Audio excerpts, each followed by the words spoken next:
Sainthood for Serra, Celebration and Sadness. I'm Jeff Kaufman, High Definition News.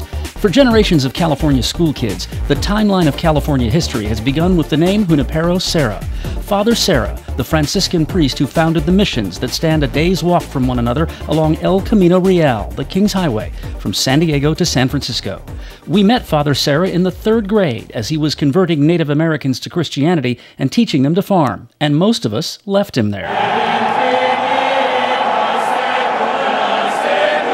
Beatum Juniperum Serra, Sanctum esse decernimus et definimus, ac Sanctorum catalogo ascribimus. Now Pope Francis has canonized Father Serra in an elaborate ceremony at Washington's Basilica of the National Shrine of the Immaculate Conception. Pia devotione recoli devere, in nomine Patris et Filii et Spiritus Sancti.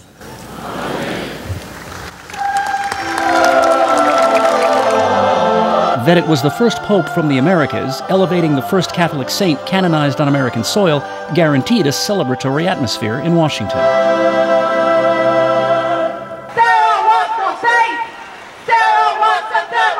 That it was this particular saint guaranteed controversy in California.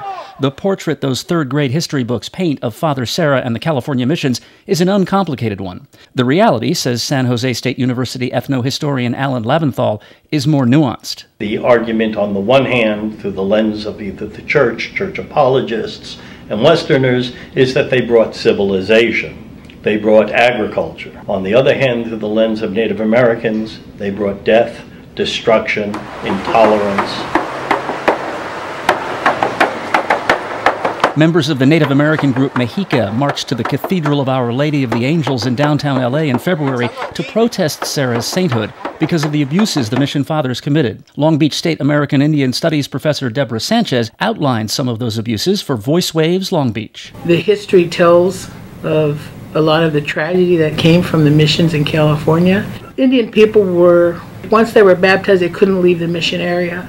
They were hunted down, they were kept from their foods, they weren't allowed to do their ceremonies. There were many, many instances of mistreatment, including soldiers whipping and killing people. But CSU Monterey Bay professor Ruben Mendoza, who studied Serra, told Channel 7 Serra should not be judged by the standards of 2015. We're talking about a different period in time, but we Americans do not hold the high moral ground. The bells at Mission San Juan Capistrano in Orange County. The mission chapel is named for Father Serra. It's the oldest building in California still in regular use, and it's the only chapel still standing in which Serra led Mass. It's also where Father Jim Nieblas was baptized as a baby and ordained as a priest. He's now vice director of St. John Bosco High School in Bellflower. Nieblas is half Mexican, half Native American. His ancestors in the Juaneno tribe built Serra's chapel at Capistrano. There are allegations that the Juanenos suffered greatly under the mission fathers, so Nieblas was mindful of the controversy over Serra's sainthood when he was invited to Washington to witness Serra's canonization and to be one of a group of Native Americans who met with the Pope afterward. Nieblas asked his extended family for their blessing before he accepted the invitation. There are some part of our families that don't agree with it. I wanted them to feel that I respected them. Some Catholics say there's room for the two opposing views about Father Serra. There's the Church's official view, articulated by Los Angeles Archbishop Jose Gomez last May in Rome. He's like a working class missionary because he was not flashy or, he was not a celebrity. He was totally ordinary, but he had a great love of God and great love for the people that he was serving. And that's our call. And the views of Native Americans like Sherry Rowland of the Long Beach Native Circle. Father Serra might have been a good man, but the people, what they did in the missions, the women were raped. They had their language taken away.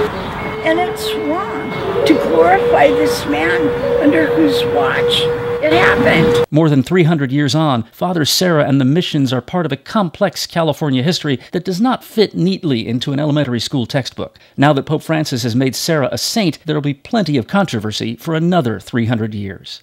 Now you know what we know. I'm Jeff Kaufman, High Definition News.